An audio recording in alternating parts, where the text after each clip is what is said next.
Bonjour les amis, me voilà encore une fois pour la lecture de euh, Persuasion de Jane Austen. Donc, on termine la lecture ensemble. J'étais dans la page 333. Ce que je ne crois pas être prêt à vous accorder, cela ne vaut pas pour Benwick.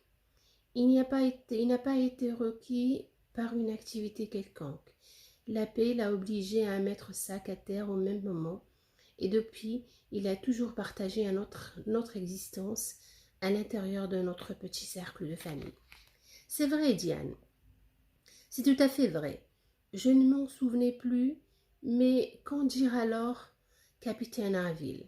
Si le changement n'est pas dû à des circonstances extérieures, il faut en chercher la cause au-dedans.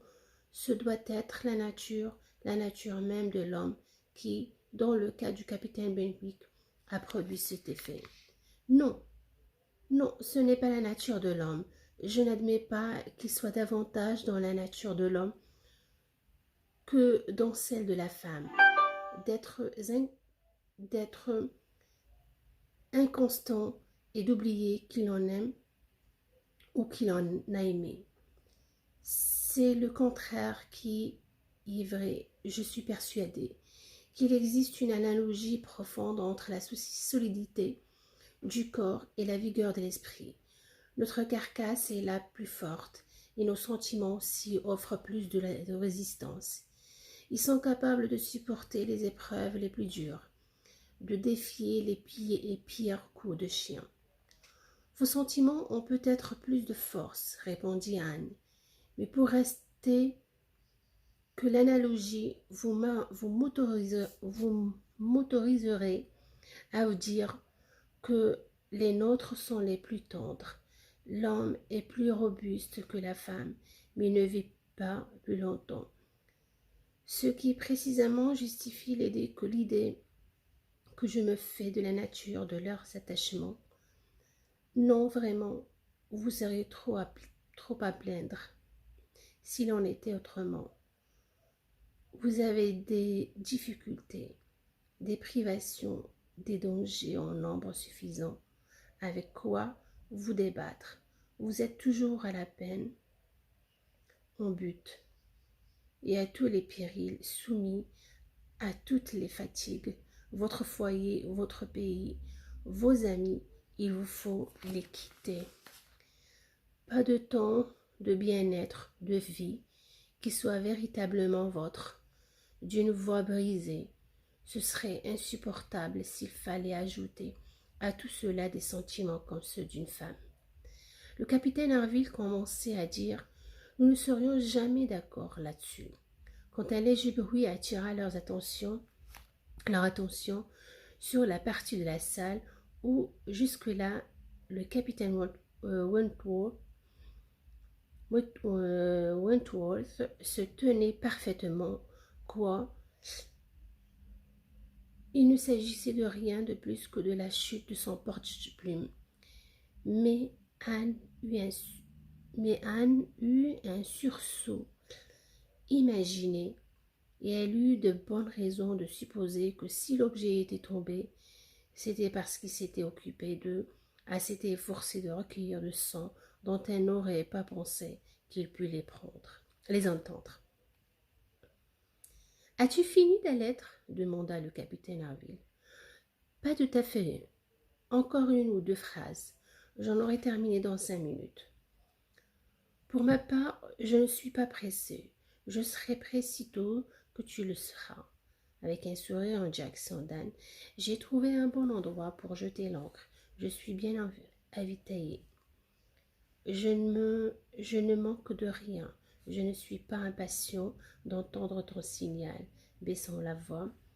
Eh bien, mademoiselle Elliot, comme je vous le disais, nous nous accorderons jamais, je suppose, sur ce chapitre-là.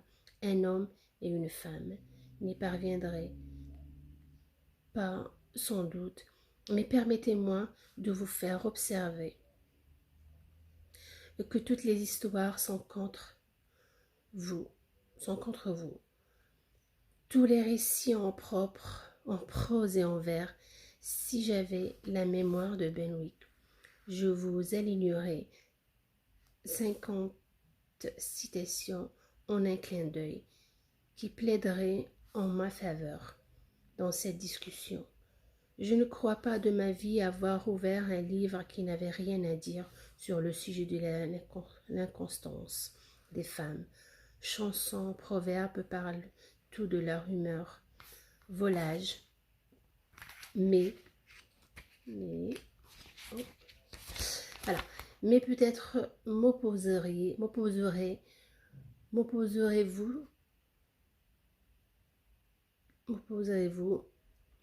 qu'ils ont tous été écrits par des hommes.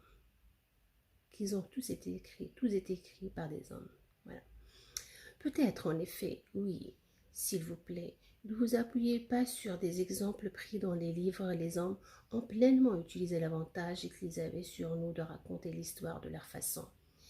Ils ont bénéficié d'une instruction 1000 fois supérieure. Ils ont tenu la plume. Je n'accorderai pas au livre de prouver quoi que ce soit. Mais dans ce cas, comment démontrer quelque chose? Il faut y renoncer. On ne peut s'attendre à ce qu'une preuve soit administrée dans ce genre de querelle. Des opinions divergent, à la divergence ne peut être réglée par ce moyen. Nous commençons tous probablement avec une certaine prévention en faveur de notre sexe, et à partir de là, tout ce qui se passe autour de nous confirme dans notre opinion.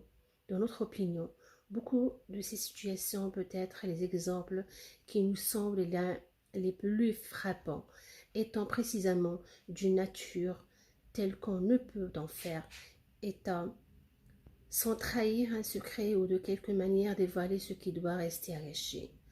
Ah, s'écria le capitaine Harville d'une voix brisée par l'émotion, si je pouvais vous faire comprendre ce que souffre un homme quand il jette un dernier regard à sa femme et à ses enfants, quand il suit des yeux la chaloupe à laquelle il les a confiés aussi longtemps qu'elle reste visible, puis se tourne et se dit « Dieu sait si nous nous reverrons jamais. » Et puis, si je pouvais vous peindre la joie en son cœur, quand malgré tout, il les revoit, qu'en revenant après un an d'absence peut être obligé de relâcher dans un autre port, il calcule le temps qu'il lui faudra, dans le meilleur des cas, pour les amener. Faisant semblant d'être dupe et se dire « Ils ne pourront jamais être ici avant tel jour, mais espérons les voir 12 heures avant, les voyant enfin arriver comme si la Providence leur avait donné les ailes beaucoup plus tôt encore. Si je pouvais vous expliquer tout cela et tout ce qu'un homme est capable d'endurer et d'accomplir, tout ce qu'il s'enorgueillit de faire pour ces êtres chers qui sont ce qu'il a de plus précieux. Je parle, vous savez, uniquement de ceux qui ont un cœur conclu. Conclut-il en portant la main au sien avec émotion. Ah, s'écria vivement la jeune fille, j'espère en rendre justice à tout ce que vous ressentez, à tout ce que ressentent les hommes qui vous ressemblent. Dieu garde que je sous-estime l'ardeur et la fidélité des sentiments d'aucun de mes semblables. Je ne mériterais qu'un parfait mépris si j'osais imaginer qu'attachement à Constance sont le seul apanage des femmes. Non, je vous crois capable de tout ce qui est grand et bon dans votre vie d'homme marié. Je vous crois en mesure de fournir l'effort le plus exigeant, de faire preuve à l'égard de votre famille de l'indulgence la plus méritoire aussi longtemps, si je puis m'exprimer ainsi, que votre vie a un objet, je veux dire, tant que la femme que vous aimez est bien vivante et vit pour vous le seul privilège que je revendique pour mon sexe, qui n'est pas très enviable. Il n'est plus le besoin de nous la jalouser. C'est celui d'aimer le plus longtemps des deux, alors l'existence ou l'espoir a disparu. Elle n'aurait pas pu avoir aussitôt prononcé une autre phrase. Son cœur débordait, sa poitrine était oppressée. « Vous êtes une bonne âme !» s'exclama le capitaine Harville en lui posant la main sur le bras très effectueusement. « Impossible de se quereller avec vous. Et quand je pense à Benwick, cela me clôt le bec. » Leur attention fut appelée ailleurs. Madame Croft prenait congé. « C'est le moment, Frédéric, dit-elle, nos chemins se séparent, je crois, je rentre chez moi. Et tu as affaire avec ton ami, se tournant vers Anne. Ce soir, peut-être aurons-nous le plaisir de tous nous retrouver à votre soirée. Nous avons reçu hier la carte d'invitation de votre sœur, et j'ai cru comprendre que Frédéric avait la même, si je ne l'ai pas vue. Or, tu n'as pas d'empêchement, Frédéric, n'est-ce pas, tout comme nous. » Le capitaine Wentworth pliait une lettre à la hâte et ne put ou ne voulut pas répondre à tout ce qu'on lui demandait. « Oui, dit-il, c'est très juste. Nous nous espérons, mais Harville et moi, nous tarderons pas à te suivre. Autrement dit, Harville, si tu es prêt, moi, je le serai dans 30 secondes. Je sais que tu ne seras pas fâché de pouvoir partir. Je serai à ta disposition dans un instant. » Madame Croft le quitta et le capitaine Wentworth, qui avait bien très vite à cacheter sa lettre, se trouva effectivement prêt. Il avait même l'air agité, bousculé. Visiblement, il était impatient de s'en aller. Anne ne savait comment l'interpréter. Elle eut droit de la part du capitaine Harville au plus aimable des au revoir, que Dieu vous garde, mais de lui, pas un mot, pas un regard. Il quitta la pièce sans se tourner vers elle. Elle n'eut cependant que le temps de se rapprocher de la table où il écrivait avant d'entendre un bruit de pas. On revenait en arrière, la porte s'ouvrit, c'était lui. Il s'excusa, il avait oublié ses gants. Il traversa aussitôt la pièce pour gagner la table où il avait écrit là, et là, tournant le dos, Madame Musgrove, il sortit une lettre de sous les papiers en désordre, la plaça devant Anne en la fixant un bref instant un regard d'ardente, supplication, puis, se hâtant de ramasser ses gants, il reprit la porte. Ce fut fait presque avant que Madame Musgrove se fût rendre compte de sa présence. Un moment suffit. Le bouleversement que ce moment avait opéré chez la jeune fille, des mots peuvent difficilement l'exprimer. La lettre ou le nom du destinataire était à peine lisible pour mademoiselle A. E. des initiales. Se révélait à l'évidence celle qu'il avait fait si vite à plier alors qu'il était supposé écrire seulement au capitaine Benwick. C'était à elle aussi qu'il s'était adressé. Du contenu de cette lettre dépendait la totalité de ce monde pouvait faire pour elle. Elle se sentait capable de tout, en mesure de tout supporter, hormis l'incertitude. Je me suis perdue.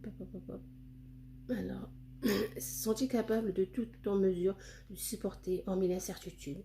Madame Musgrove, à sa table, avait des petites choses à régler. Il lui fallait se plier à leur protection. Elle se laissa tomber sur la chaise qu'il avait précédemment occupée, la même où il s'était penché pour écrire sa lettre. Elle dévora des yeux les mots suivants. Je ne puis vous écouter plus longtemps en silence. Il faut que je vous parle. Avec les moyens qui sont à ma disposition, vous me torturez. Je balance entre l'accablement et l'espoir. Ne me dites pas qu'il est trop tard, que des sentiments aussi précieux sont à jamais perdus.